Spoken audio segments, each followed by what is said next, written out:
તાલુકા પંચાયતમાં વિકાસ ગ્રાન્ટ મુદ્દે કોંગ્રેસનો હોબાળો। ગ્રાન્ટની ફાળવણીમાં અન્યાયના આક્ષેપ સાથે કોંગ્રેસે ટીડીઓને આવેદન આપ્યું। અમારી માંગો પૂરી કરોના સૂત્રોચ્ચાર સાથે વિરોધ કરવામાં આવી રહ્યો છે। ફાગવેલ તાલુકાના વિકાસ માટે ₹2.25 કરોડની ગ્રાન્ટ આવી। ગ્રાન્ટની ફાળવણીમાં ચોક્કસ બેઠકોને વધુ લાભ અપાયાનો આરોપ છે।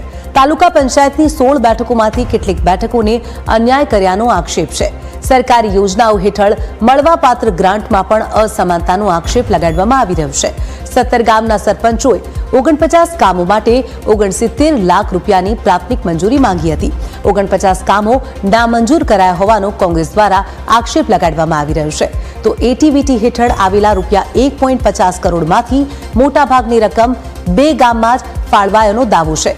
તો બાકીની ગ્રામ પંચાયતોને ગ્રાન્ટ ફાળવણીમાં અન્યાય કર્યાનો આરોપ છે।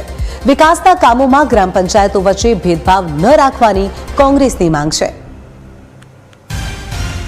આજે જે આવેદનપત્ર આપવામાં આવ્યું, જે ભાગવેલ નવરજીત તાલુકો છે એની અંદર જે ગ્રાન્ટ આવી 2.25 કરોડ, એ ગ્રાન્ટ જે વિકાસના કામો માટે વાપરવી જોઈએ એ થયું નથી। અને જે અહીંના સ્થાનિક જે ભાજપના નેતાઓ છે એ લોકોએ પોતાના અંગત માણસોને ફાયદો કરાયો છે। એક ગામમાં 36 લાખ રૂપિયા, એક ગામમાં 15 લાખ રૂપિયા એવી ગ્રાન્ટો ફાળવી છે। બીજા બધા ગામોમાં 1 લાખ રૂપિયા, 2 લાખ રૂપિયા એવી ગ્રાન્ટો ફાળવી છે।